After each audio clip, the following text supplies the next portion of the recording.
एउटा मात्र होइन, उनी त 10 वटा टेस्लामा आउनु पर्ने हो। जस्तो एउटामा आउँदै त्यहाँ राखेर फेरि गएर अर्को, बुझ्यो नि, च्यापसम्म गरेर ओरिएन्टेसन गरेर हुँदैन नि त। एउटा सिम्पल लजिकहरू पनि नबुझेर यत्तिकै मान्छे तताउने काम चाहिँ नगर है विश्व ब्रो। तिमीले भावको कुरा नगर, बरु तिमीलाई चाहिँ भ्युज चाहिए म आउँछु तिम्रो प्रोग्राममा। विश्व लिम्बूको पोडकास्टमा भ्युज बढाउन अब तपाईँ जाने। आफूले आफूलाई मिस्टर बिटे सम्झाएको छौ कि रोनाल्डो सम्झेको छौ हो घाँस खाने दाजु? गरिब दुखी जनताले, जो बिहान बेलुका भात खानै अनि धौधौ हुने जनताले छानेको प्रतिनिधि अब टेस्ला चढेर आइदिन पर्ने भयो। त्यस्तो हो भने त हिजोको पुराना नेताहरू चाहिँ त्यत्रो पार्टी सङ्गठन चलाएर हिँडेका नेताहरूसँग पैसा थिएन। उनीहरूले त एउटा महँगो घडी लाउँदाखेरि पनि चाहिँ तपाईँहरूको मुटु जलेर चाकबाट धुवा निस्किन्थ्यो। त्यो त हामीले देखेकै हो है। यो त कान्छी बुढीको चाहिँ पादै मिठो भने जस्तो भयो क्या।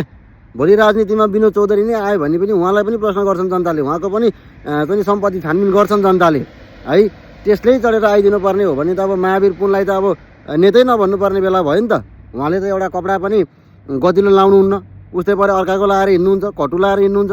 अब उहाँलाई के नेता नभन्ने त? यस्तो यतिसम्म पनि नगरौँ न, नयाँलाई चाहिँ प्रश्न गर्ने नमिल्ने भन्ने होइन। विश्व लिम्बू दाइले खासमा कसैलाई पनि नराम्रो भन्न खोज्या होइन, उहाँले एउटा खबरदारी गर्न मात्रै खोज्या हो, प्रश्न मात्रै गरे हो। ठिक भन्नुभयो।